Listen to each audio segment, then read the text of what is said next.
সদ্য পশ্চিমবঙ্গ সরকার ওয়েস্ট বেঙ্গল বোর্ডের উচ্চ মাধ্যমিক পরীক্ষার ফলাফল প্রকাশিত হয়েছে।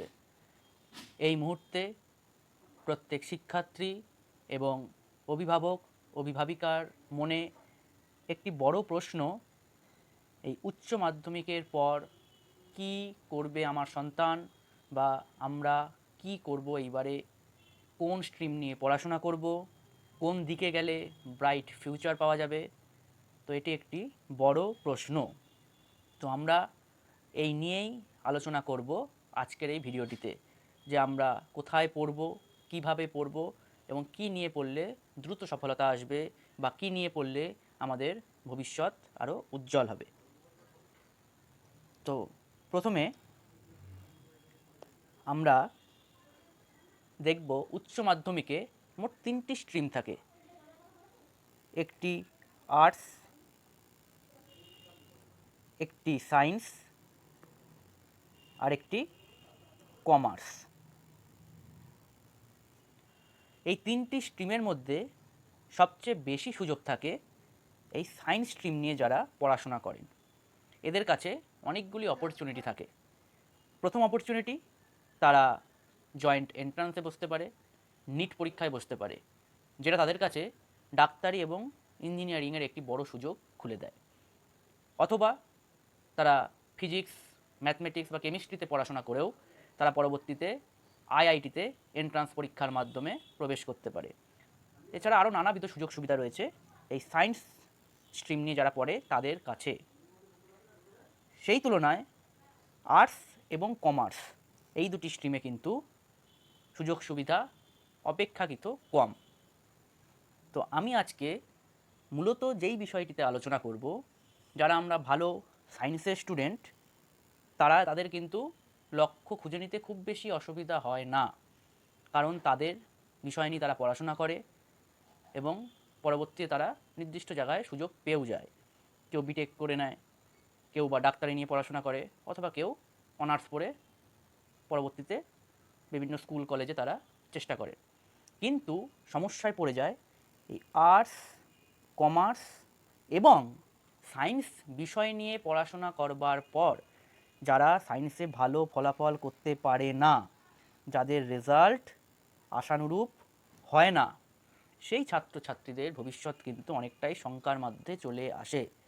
তো আমি সেই সমস্ত স্টুডেন্টসদের জন্যই আজকে আলোচনা করব।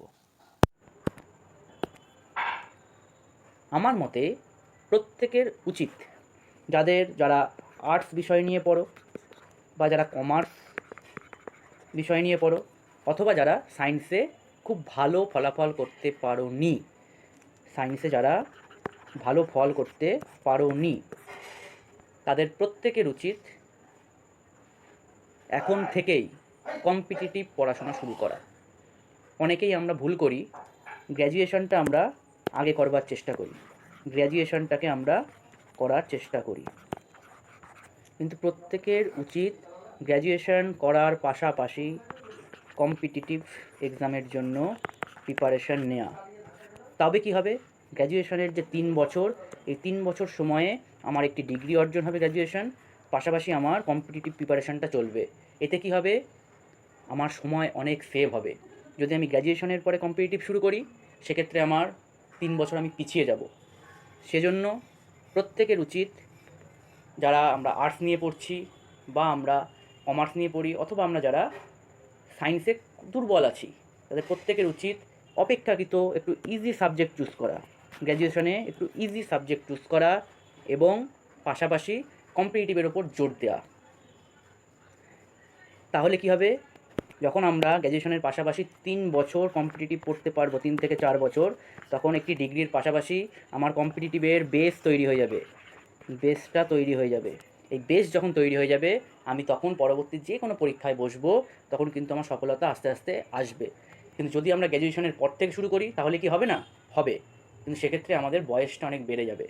আমরা দেখতে পাচ্ছি বর্তমানে সরকারি চাকরির, গভর্নমেন্ট জবের সুযোগ সুবিধা, গভর্নমেন্ট জবের ভ্যাকেন্সি অনেক কমে যাচ্ছে, সেই জন্য, এবং রেগুলার বেসিসে ভ্যাকেন্সি বেরোচ্ছে না। সেই জন্য আমাদের যেটা করণীয়, যতটা সময় আমরা বাঁচাতে পারি ততটা সময় আমরা সেভ করার চেষ্টা করব। এবং সেই সমস্ত ছাত্রছাত্রীকে বলবো যারা একটু দুর্বল, অল্প নাম্বার পেয়েছো, তারা কম্পিটিটিভের পড়াশোনা এখন থেকেই শুরু করে দাও। দেখবে তোমরা হয়তো একদিন বাকিদের থেকে অনেক বেশি এগিয়ে যাবে। হ্যাঁ, তবে এই কথা কিন্তু সবার জন্য প্রযোজ্য নয়। যাদের আর্টস নিয়ে পড়াটা প্যাশন, যারা বাংলা পড়তে ভালোবাসো, সাহিত্য ভালোবাসো, তাদের জন্য নয় এটা। যারা কমার্সে সিএ লাইনে এগিয়ে যেতে চাও, তাদের জন্য নয় এটা। এবং যারা সায়েন্সে ভালো স্টুডেন্ট, তাদের জন্যও কিন্তু এটি নয়। এটি অবশ্যই মধ্যম মানের ছাত্রছাত্রীদের জন্য। এটি কিন্তু আমাদের মাথায় রাখতে হবে। এবং আমরা খেয়াল করলে দেখব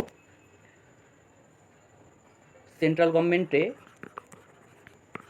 যত ক্যান্ডিডেট চাকরি পায় তার 90% সায়েন্স ব্যাকগ্রাউন্ড থেকে আসে। 90% আসে সায়েন্স ব্যাকগ্রাউন্ড থেকে। তো বিশেষ করে যারা সায়েন্স নিয়ে পড়ো, তারা অবশ্যই আরও ভালো অপরচুনিটির দিকে যাবে, কিন্তু কম্পিটিটিভ এক্সামকে কখনোই অবহেলা করবে না। তো আজকের এটুকুই বলার। পরবর্তীতে আমরা কী করে কম্পিটিটিভ এক্সামে শুরু করবে, কীভাবে প্রিপারেশান নেবে, সেই নিয়ে আমরা আলোচনা করব। আজকে আমরা এইটুকুই ভিডিও রাখছি।